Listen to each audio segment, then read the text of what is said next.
আপনি সবজি খেতে ভালোবাসেন নাকি শুধু চিকেন, মাটন, ডিম এসব? আমি আবার সবজি বেশি প্রেফার করি। আচ্ছা, সবজি ফুল গায়ে মাখতে পছন্দ করেন? না, আমার মাথা খারাপ হয়নি। আমার এক বন্ধু বাঁকুড়া থেকে পাঠাচ্ছে সবজি ফুল এসব দিয়ে তৈরি আবির। এবার ভাবছি রং খেলবো জমিয়ে। এগুলো কারা তৈরি করছে জানেন? স্কুলের খুদে পড়ুয়ারা। এবার আর বাজার চলতি আবির কিংবা বাঁধুরে রং নয়, এবার স্কুল পড়ুয়া রৌনক, অনুষ্কাদের হাত ধরে দোলের অর্থ বদলাতে চলেছে। বাবা মা কিংবা পরিবারের অন্যান্য সদস্যদের কিনে দেওয়া বাজার চলতি রঙকে দূরে সরিয়ে স্কুলে বসেই শিক্ষকদের তত্ত্বাবধানে নিজেদের হাতে তৈরি ভেষজ রঙে এবার একে অপরকে রাঙাবে তারা। তাই উৎসাহের অন্ত নেই বাঁকুড়া ২ নম্বর ব্লকের বাঁকি সেদরা প্রাথমিক বিদ্যালয়ের খুদে পড়ুয়াদের। গত কয়েকদিনে স্কুলের টিফিন টাইমের রং তৈরির আস্ত কারখানা হয়ে উঠেছে তাদের ক্লাসঘর।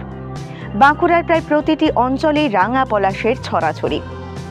গত কয়েক বছর আগেও এই পলাশের তেমন কদর ছিল না। প্রকৃতির নিয়মে বসন্তে লাল রঙা পলাশ ফুটে আবার ঝরে যেত নিজস্ব নিয়মেই। তবে এই কয়েক বছরে দোলের আগে কদর বেড়েছে পলাশের।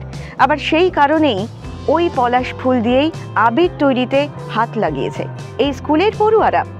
এছাড়াও আবিরের রং হিসেবে ব্যবহার করা হচ্ছে কাছে পিঠে পাওয়া টমেটো, পালং শাক, কাঁচা হলুদ আর অপরাজিতা ফুল। সঙ্গে মূল উপাদান হিসেবে অ্যারারুট তো আছেই। স্কুলে বসে আবির তৈরি ও পরে তা ব্যবহারের সুযোগ পেয়ে খুশি পড়ুয়ারাও।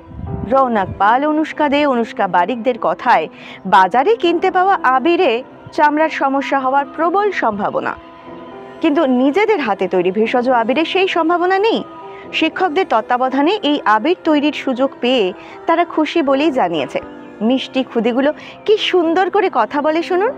পলাশ ফুলটা বেটে আমি বাড়ি থেকে নিয়ে এসেছি, তারপর এরারুটের সঙ্গে পলাশ ফুল মিশিয়ে আমি আবির তৈরি করেছি।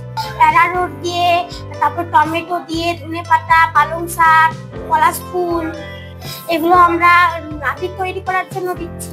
বাজারে এগুলো কেমিক্যাল থাকে, কিন্তু এগুলো যে আমরা বানাচ্ছি এগুলোতে তো কিছু হবে না, বাজারে এগুলো কেমিক্যাল মেশানো থাকে।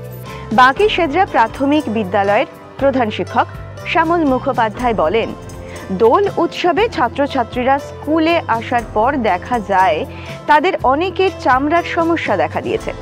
সেই থেকেই এই আবির তৈরির ভাবনা যেমন শুরু, তেমনি বাড়িতে চাষাবাদ থেকে উৎপন্ন শাকসবজি শুধু খাবার না, আবির তৈরিতেও ব্যবহার করা সম্ভব তা দেখানো হয়েছে।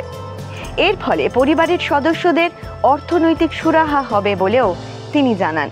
আবির তৈরি মূলত দুটো কারণ। একটা হচ্ছে জৈব পদার্থ, এরা যারা আছে তাদের অনেকেরই বাড়িতে চাষবাস হয়, বিভিন্ন ধরনের শাকসবজি হয়।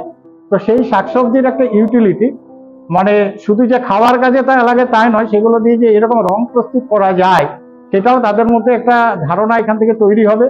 সেই ছোটবেলার বাঁধুরে রং মেখে বাড়ি ফিরে ঠ্যাঙানি খাওয়ার দিনগুলোর কথা মনে পড়ছে। সে সময় এই জিনিস থাকলে চামড়ার সাথে হাড়গোড়গুলো আস্ত থাকতো। যাক, better late than never. Happy Holi.